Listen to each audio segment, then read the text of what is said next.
एक शहर में प्रतिवर्ष माता पिता अपने पुत्र को गर्मी की छुट्टियों में उसके दादा दादी के घर ले जाते। 10 से 20 दिन सब वहीं रहते और फिर लौट आते।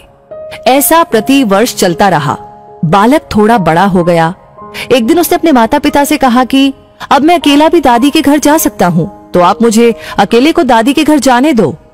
माता पिता पहले तो राजी नहीं हुए, किंतु बालक ने जब जोर दिया तो उसको सारी सावधानी समझाते हुए अनुमति दे दी। जाने का दिन आया। पिता बालक को छोड़ने स्टेशन गए।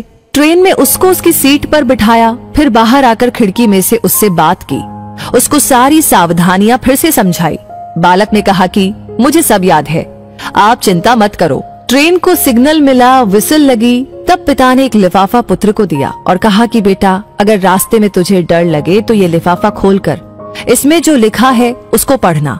बालक ने पत्र जेब में रख लिया। पिता ने हाथ हिलाकर विदा किया। ट्रेन चलती रही। हर स्टेशन पर नए लोग आते रहे, पुराने उतरते रहे। सबके साथ कोई न कोई था।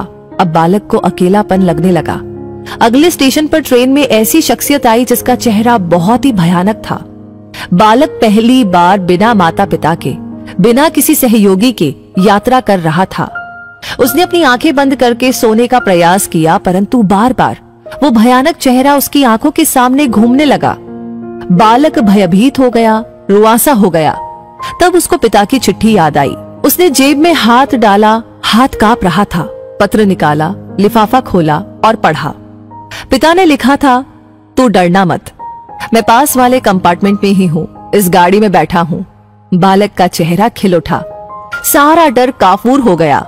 जीवन भी ऐसा ही है। जब भगवान ने हमको इस दुनिया में भेजा, उस समय उन्होंने हमको भी एक पत्र दिया है जिसमें लिखा है, उदास मत होना, मैं हर पल, हर क्षण, हर जगह तुम्हारे साथ हूँ। पूरी यात्रा तुम्हारे साथ करता हूँ, केवल तुम मुझे स्मरण रखते हो।